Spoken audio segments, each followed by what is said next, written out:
हाँ दोस्तों, भोजपुरी के कुछ इंडस्ट्री में जो लोग काम करते हैं उससे कभी कभी बातचीत होता रहता है। और जो कि उन्होंने बताया है वो बात वो शायद जो कि आज जो कि हमें सच देखने को मिलेगा। तो चलिए हम आपको वीडियो को लेकर चलते हैं। तो क्या है भोजपुरी का सच्चाई हम आपको बताएंगे। आपको पता होगा ये जो फिगर देख रहे हैं, जो कि ये पिक्चर देख रहे हैं, सभी जो कि इसी में जो कि राज छिपा हुआ है पवन सिंह का। आपको बता दें जो कि पवन सिंह का जो कि राज इसी में छिपा हुआ है। आपको बता दें जो कि भोजपुरी का इंडस्ट्री के लोग कुछ लोग मेरे को बताए थे और ये बात को हम मान नहीं रहे थे, पर ये बिल्कुल ही आज सच हो गया। आपको बता दें जो कि Pawan Singh back to back गाना जो कि दे रहे हैं।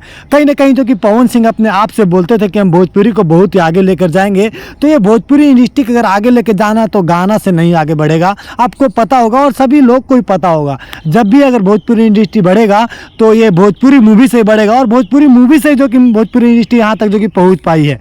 तो कहीं ना कहीं बैक टू बैक गाना लाने का सिर्फ एक ही रीज़न है, उसका सिर्फ बता दो जो कि पवन सिंह का चुनाव। आपको बता दें जो कि पवन सिंह चुनाव के लिए जो कि इस सब गाना जो कि रिकॉर्ड कर रहे हैं। आपको पता होगा जो कि पवन सिंह पहले जो कि महीने में 1-2 गाना लेकर आ जाते थे और फिल्मों में ज़्यादा काम करते थे।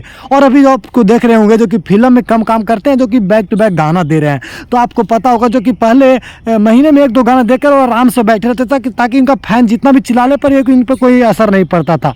पर अभी बैक टू बैक गाना दे रहे हैं। आपको पता होगा एक इंटरव्यू के बाद जो कि पवन सिंह ने बता दिया कि हम जो कि एक बीजेपी का प्रवक्ता है। और उसके बाद जो कि वो जब चुनाव में उनको जब कैसे भी मतलब इनको पता चला कि अब चुनाव हम लड़ेंगे और बीजेपी के कुछ लोग द्वारा जब इनको चुनाव के लिए जब इनको अपॉइंटमेंट किया गया, मतलब कि चुनाव के लिए मतलब चुना गया, तो उसके बाद जो कि पवन सिंह जो कि ये एक्टिव हो गया और बता दे जो कि बैक टू बैक गाना देने लगे। तो इसका गाना देने का राज सिर्फ एक ही है कि पवन सिंह जानते हैं कि अगर हम जब भी चुनाव लड़ेंगे तो हमें 10 करोड़ रुपए का खर्च आएगा।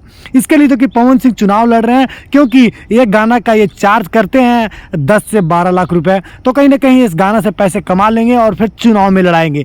वहीं पे आपको बता दें जो कि फिल्म में अगर ये काम करते हैं तो 3 से 4 महीने इनको जो कि टाइम भी लग जाएगा। और बता दें 30 से 40 लाख रुपए बस कमा पाएंगे। और वहीं पे जो कि स्टेज शो करते हैं तो 15 लाख रुपए कमाते हैं। तो कहीं ना कहीं जो कि पवन सिंह का यही सोच है कि हम गाना से कहीं ना कहीं पैसे कमा कर जो कि चुनाव में लगाएंगे। तो 10 करोड़ रुपए इनको यही से जो कि ये लगातार गाना निकाल रहे हैं। वहीं पे आपको पता होगा जो कि पवन सिंह का पैसे कमी नहीं है, फिर भी लोग पैसे के पीछे तो आज लोग भागते ही हैं। इसलिए जो कि Pawan Singh back to back गाना दे रहा है। तो ये राज है भोजपुरी में और भोजपुरी को बहुत ज़्यादा